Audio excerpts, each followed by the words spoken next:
Well, have you ever wondered what makes some people spend so much time, energy, and resources on the hobbies that most Singaporeans may not relate to so easily? And what kind of tribes have they built for themselves? Yeah, good questions. On the Red Dot, How to Be a Fringe Fan explores this. Host Rozz immersed herself in some of these communities and learned how to fight like a Jedi in this week's episode. She joins us today with Afri, the Temple Master of FightSaber Singapore, the country's only lightsaber performance group.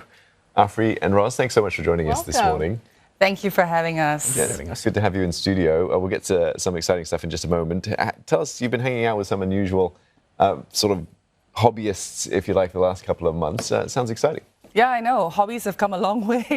You know, when I was like a teenager a long time ago, it was collecting stamps and stickers. And now it's very experiential things like, you know, the FightSaber community, the Freegans, whom I find really interesting. They live entirely for free.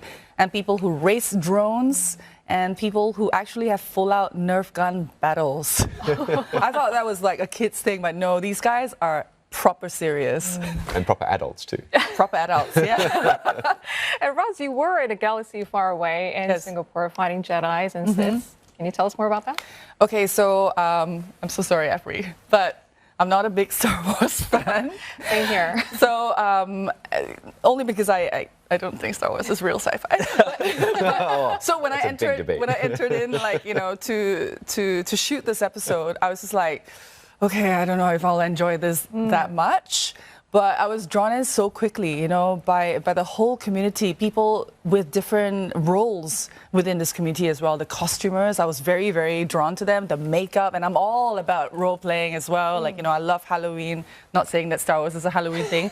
But when I got into the whole FightSaber, actually learning how to fight with it, I was in it. I was totally in it. Yeah, I was sold. I was sold. The depth and level of sort of detail that goes into is quite remarkable. Afri, you joining us today in your costume. Tell us a bit about it and about the group itself. So, FightSaber Singapore, we were founded in 2010. We are a Lucasfilm Limited recognized costuming fan group, the only costumed Star Wars related costume fan group that does choreography and performances. So on top of the costuming, you know, with all the lightsabers, we do performances on stage, and most of it is, or rather all of it, is for free. Yeah, and we do it for charity as well. Okay, so you want to give us a bit more of a look at what? So let me show you guys what I have on today. Yeah. So most of our costumers are fully decked out in their own costume, and of course, the most exciting part about the costuming bit is the lightsaber itself. So there we go.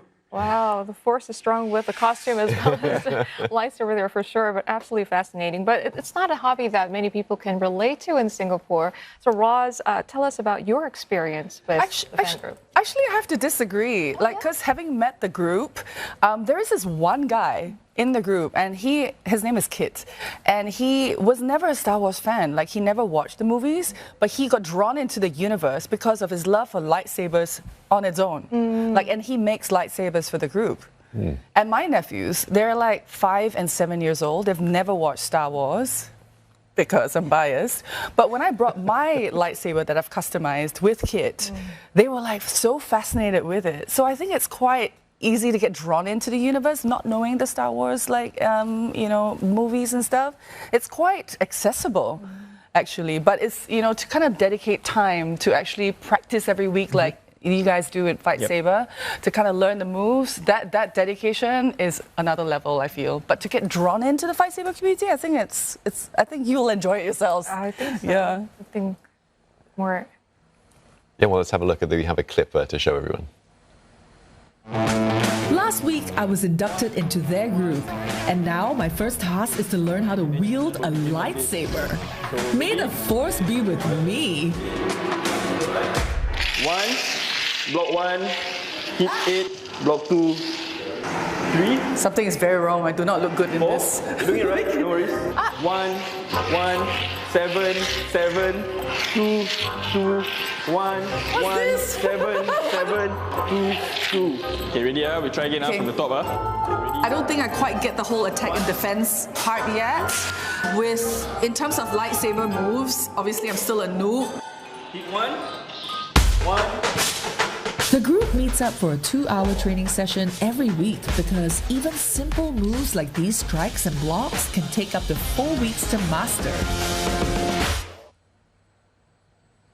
They look like quite a bit of fun that you were having there, Rozz. A lot of fun. Yeah, so tell us what it was like wielding a lightsaber. Usually, when you do them at home, people play around, make the sounds themselves, but those ones sounded like they were. They were serious. Yeah. I know when your lightsaber makes sounds, it really immerses you into that role and that that universe.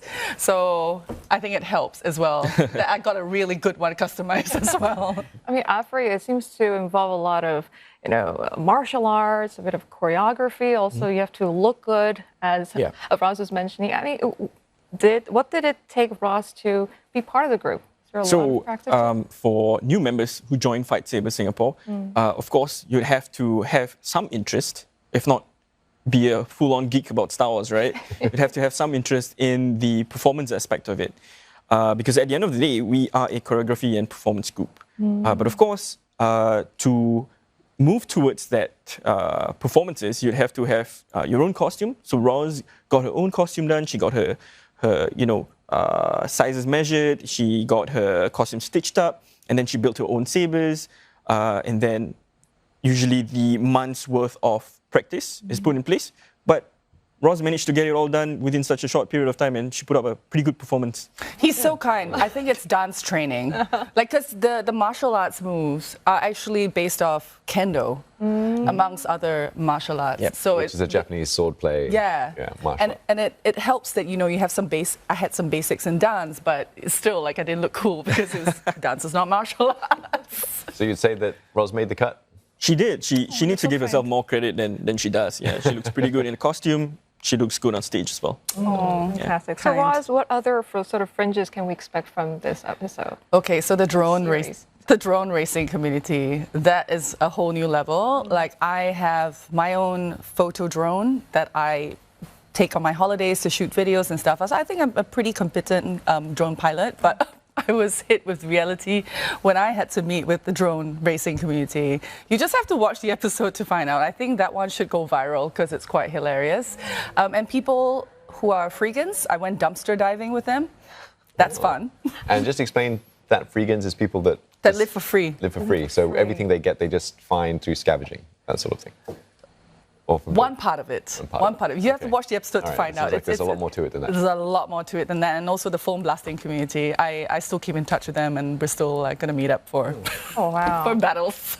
Sounds so interesting. Well, thank you so much for coming in today, for sharing your stories. And if you are as curious as I am, if Rozz managed to become a Star Wars Fringe fan, catch on the Red Dot's Fringe Fan Season 2, which airs on Channel 5 tonight at 9:30 p.m. You can also watch it this Saturday at 10:30 p.m. on CNA. You'll also find this new series on Me Watch. CNA Insider's YouTube channel is also holding it there.